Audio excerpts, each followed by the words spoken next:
የተወለድኩት በወሎ ክፍለ ሀገር በአሁኑ ጊዜ የሰሜን ወሎ ዋና ከተማ የሆነችው በየጁ አውራጃ በወልዲያ ከተማ ውስጥ ነው። ወደ ሙዚቃ ላይ የገፋፋኝ ያው በልጅነት ጊዜ የሚከሰቱ አንዳንድ ነገሮች አሉ። ትምህርት ቤትም ሆነ ከቤትም ውጪ ከምንም ተልከንም ስንሄድ ያው ወደ ዘፈን ዓለም ወደ ኳሱ ጨዋታ ወደ ሁሉ ነው የምናደላው ጨዋታ ነው እና እኔ በዛን ሰዓት ላይ ያየሁትና የሰማሁትን የመያዝ ችሎታ ነበረኝ። ይህም ስል እንግዲህ በልጅነት ጊዜ ያው በሬዲዮ የሰማሁትን አንድ ዘፈን ከሰማሁኝ ቢያንስ ግማሹን ግጥም ይዤ ለጠዋት ለጓደኞቼ አሰማቸው ነበር እና በአሁኑ ሰዓትም ለዚህ አበቃኝ በልጅነት የተቀረጸው የሙዚቃ ስሜቴ ነው ማለት እችላለሁ።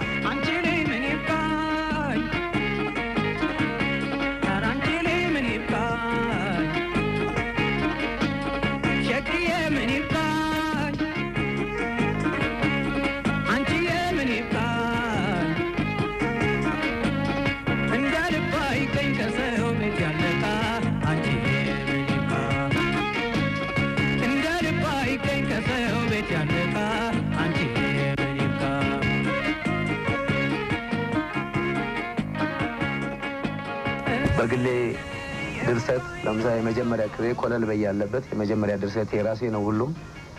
ከዛ በኋላ ከተቀረጹት ደግሞ በህብረት ከተቀረጹትም ቁጥር 4 ለምሳሌ ካሉት ወደ 8 የሚሆኑ ዜማዎች ናቸው እዚህ አዲስ አበባ ውስጥ ከተቀረጹት በብዛት 3 ወይም 2 ከደራሲዎች በውስጥ እንጂ በብዛት የኔ ናቸው ድርሰቶች እና ለጥሩና ደግሞ ለከፍተኛ ስም አበቁኝ የምለው የመጀመሪያ ክሬ ያው ኮለል በይ ነው።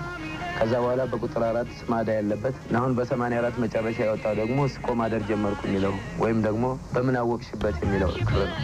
በመመራረሱ በምን አወቅሽበት በመመራረሱ ሲታሰር ወደ እኔ ሆዴ ፈታ ወደሱ ሲታሰር ወደ እኔ ፈታ ወደሱ ሲታሰር ወደ እኔ ፈታ ወደሱ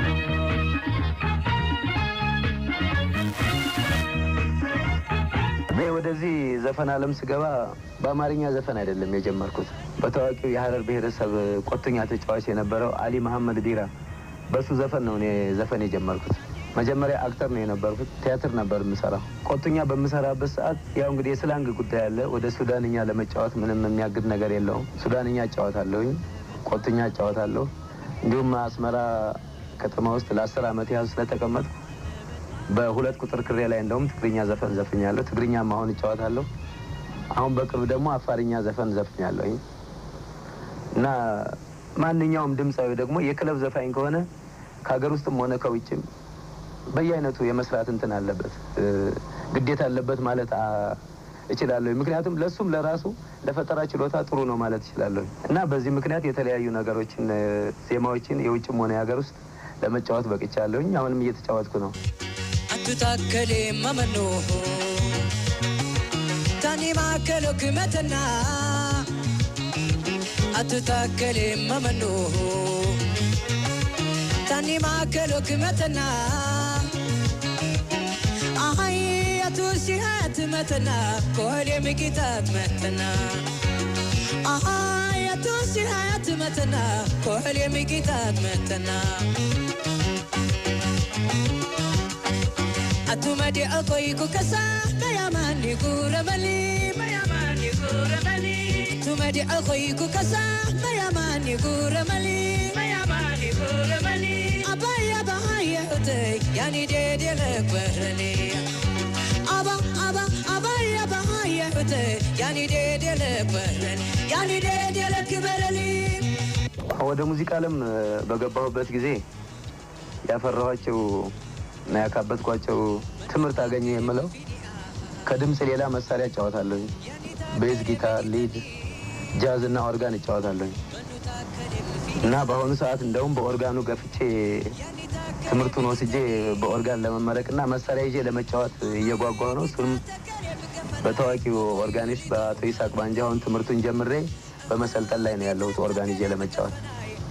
እግዚአብሔር ወደፊት የእድሜ ባለጸጋ ካደረገኝ ከላይ የጠቀስኳቸውን የሙዚቃ መሳሪያዎች በሙሉ ለመጫወትና ትምህርቱንም በደንብ አጠናቅቄ ለመያዝ ትልም አለኝ በተለይ ግን በአሁኑ ሰዓት በኦርጋን ለመመረቅ በጣም ስለምጓጓ በችኮላ ላይ ነኝ እና ይህ ነው የወደፊት ህልሜ። አርቲስት ጋሻው አዳል በሙያው ማደግ ህብረተሰቡን ማስደሰት ህልሙ ነበር። ይህም ሆኖ ያሰበውን ዳር ሳይደርስ ሚያዝያ 5 ቀን 1986 ዓ.ም ባደረበት ምክንያት በቅዱስ ጳውሎስ ሆስፒታል ገባ። በሆስፒታሉም በሕክምና ሲረዳ ቆይቶ በተወለደ በ38 ዓመቱ ግንቦት 10 በሞት ተለየን። በ1975 ዓ.ም የመጀመሪያ አልበሙን ካሳተመ ወዲህ ተወዳጅነቱ እየጨመረ የመጣ ድምፃዊም ነበር። በሀገር ውስጥና በውጭም የሙዚቃ ስራዎቹን አቅርበዋል። ጋሻው በሞት ቢለየንም ህያውና ክቡር ስራዎቹ ሁሌም ከኛ ጋር ናቸው። ለትውስታም በኢትዮጵያ ሬዲዮ አድርጎት የነበረውን ቃለ ምልልስ ነበር ቀደም ሲል የተከታተላችሁት። ኮለል በይ ኮለል በይ ኮለል በይ አካሌ ኮለል በይ ኮለል በይ ኮለል በይ አካሌ ተጓዡን ይመርጣል አጌጌ መንገደኛ መሌ ተጓዡን ይመርጣል አጌጌ መንገደኛ መሌ ጎርደድ በይ ጎርደድ በይ ጎርደድ በይ በደጁ አለፍ በይ አለፍ በይ አለፍ በይ በደጁ እንደ አባይ ምንጭ ውሃ አንቺ ልጅ እንዲያ እንደ ወራጁ እንደ አባይ ምንጭ ውሃ አጌጌ እንዲያ እንደ ወራጁ። አድማጮቻችን በሶስት ዝግጅቶች ላይ ትኩረት ያደረገው የዛሬው የሬዲዮ ትዝታ ዝግጅታችን በዚሁ ተጠናቋል። ሳምንት እንገናኝ። ጤና ይስጥልን።